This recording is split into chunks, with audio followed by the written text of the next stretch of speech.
What is going on, everyone, and welcome to the Knightsman Channel. What we got today is we got The Last of Us Part 2. We have our review on the PlayStation 4 game. Now, super excited because as you can see on the screen, we're going to be getting our Platinum Trophy. And look, we thoroughly enjoyed the game. So what we're going to do here is break the review down into 5 different parts, and we're going to give you our thoughts and feelings about the game, whether you should get the game, or if you haven't seen it, then definitely check out our tips and tricks video before cracking on with it anyway. But let's crack on. So The Last of Us Part 2 is an action adventure game developed by Naughty Dog.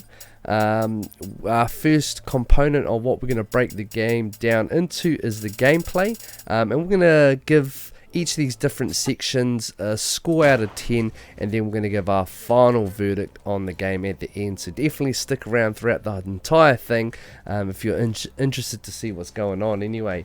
So for the gameplay, 8 out of 10 is what we give the score for the gameplay. It has a good range of options to be able to change certain aspects of the gameplay footage. You can change your hub, you can change all these different little aspects that you can play around with, and it's pretty expansive, the amount of options that you can change to really cater towards how you want to play or how you view the game. You can change up audio features, visual features, and it's pretty cool in my opinion. But in terms of a solid story driven game, why I've given it that 8 out of 10 is because it just feels like the first one, basically with a little bit of tweaks towards what the game was. But you know, it just feels like that solid story driven gameplay sort of feel, and that's why I've given it the 8. On our second part of the review we have is story. Now, as you know, I'm a very story driven person. Absolutely love games that explore the epic story side of a game and really focuses on that narrative of the story. So for this, I have to give it a 10 out of 10.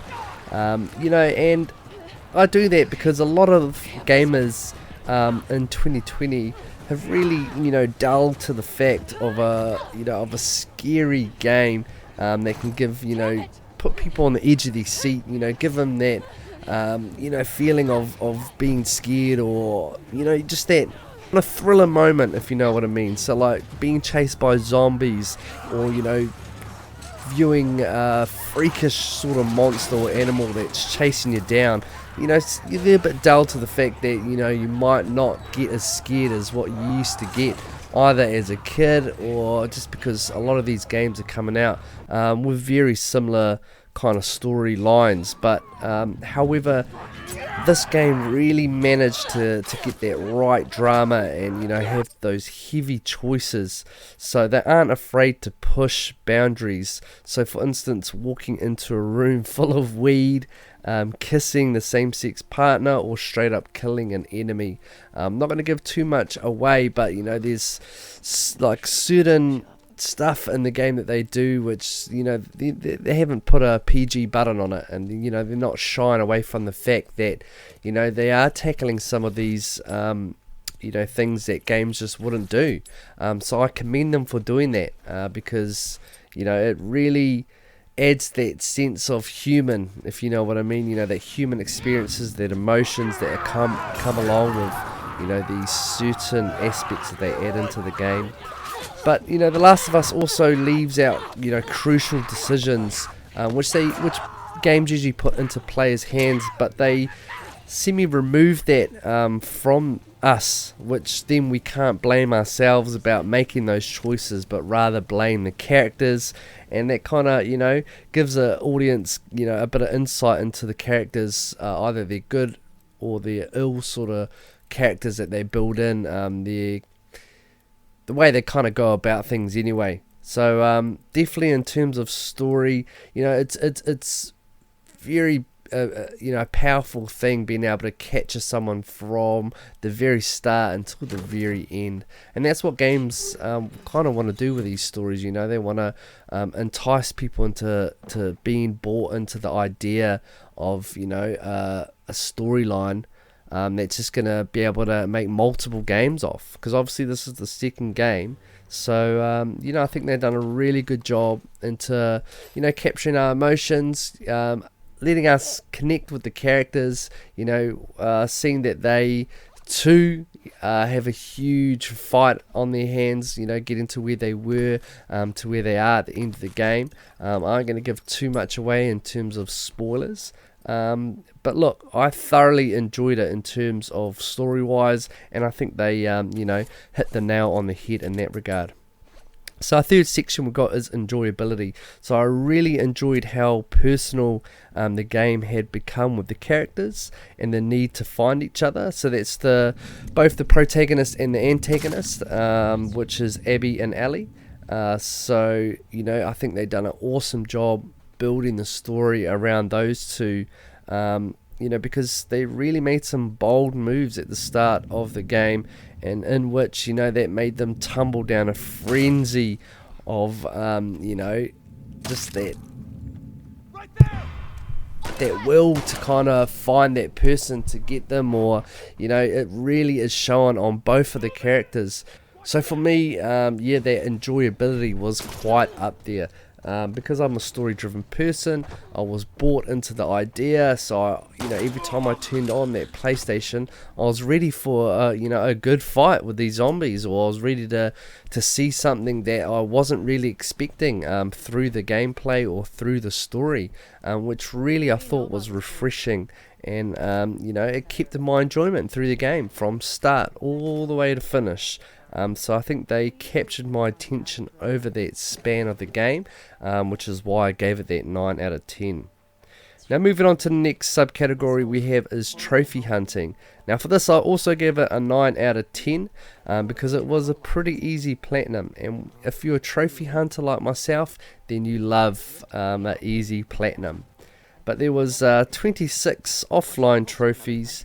It was 2 out of 10 for the difficulty on getting the platinum, and it took roughly 30 hours to get the platinum, with about 1.5 times playing the game to get all the trophies. So you have to play the whole game all the way through. For that I recommend trying to get as much collectibles as you can. So for that one I done all the collectibles on that first playthrough, and then on the half of the playthrough you just have to play through again, because you keep all your stats, and then you just have to finish the last player and weapon upgrade. So that's why you have to jam it another half to play that. And as you can see on the platinum at the very start, when I got the platinum trophy, I changed the color difficulty so I can pick up the pills and the gears a lot easier, to make it a lot quicker in getting those upgrades. And another good point on the trophy is that difficulty doesn't affect the trophy. So definitely check out a good trophy hunting guide before playing, so you can understand what trophies you need to target to make it easier towards the end. Because nothing like a good platinum on a good game to finish the game off. So pretty happy in that regard. That's why we gave it a 9 out of 10. Now our last factor is that wow factor, and I think this is again a pretty important one when it comes to these games, because these days, AAA titles are getting pumped out left, right and center from all these different consoles and PCs. So what I guess gamers like myself are doing are really pinpointing what games bring that wow factor, so you can be immersed in the game, and you just come in from the game and you're just like, yep, that's definitely the game I enjoyed.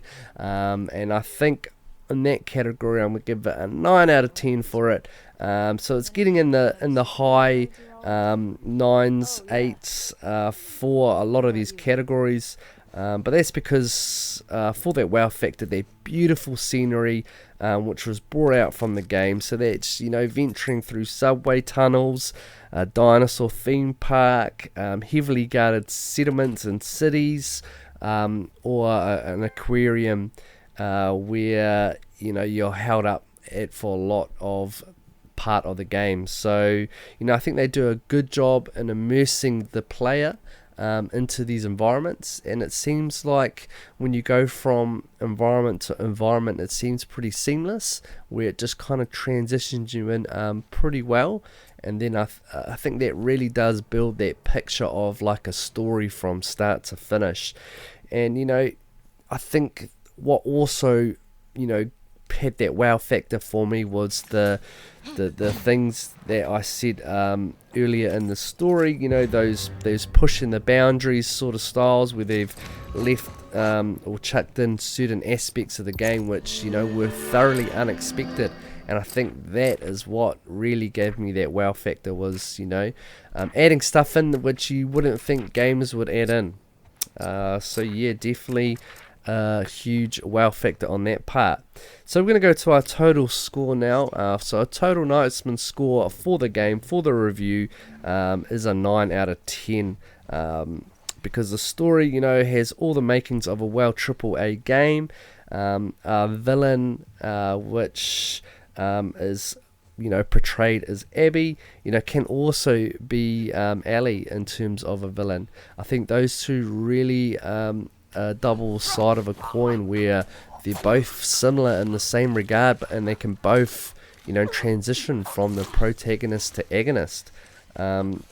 So I think the game does a huge part in portraying those two characters, and it's almost like they're the same, they're the same person, just different stories. Because I could see Abby's side, that she could just as well as being a hero as Ellie could have been as well. But then again, I look at Ellie and she's is just as much of a villain as what Abby is.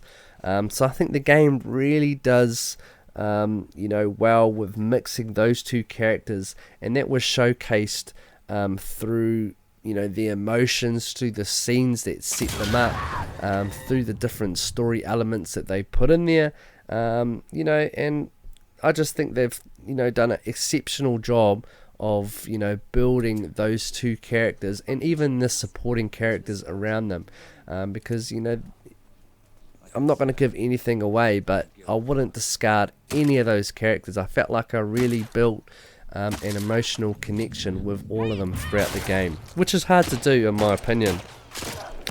But I guess The Last of Us Part 2 is a remarkable piece of work from the franchise of Naughty Dog. If I'm gonna say where should the franchise go from here, I would like to see it go down the path of Abby. I think they've done Ellie now in the first and second one, and I feel like her path sort of is, I'm not gonna give anything away, but it's done.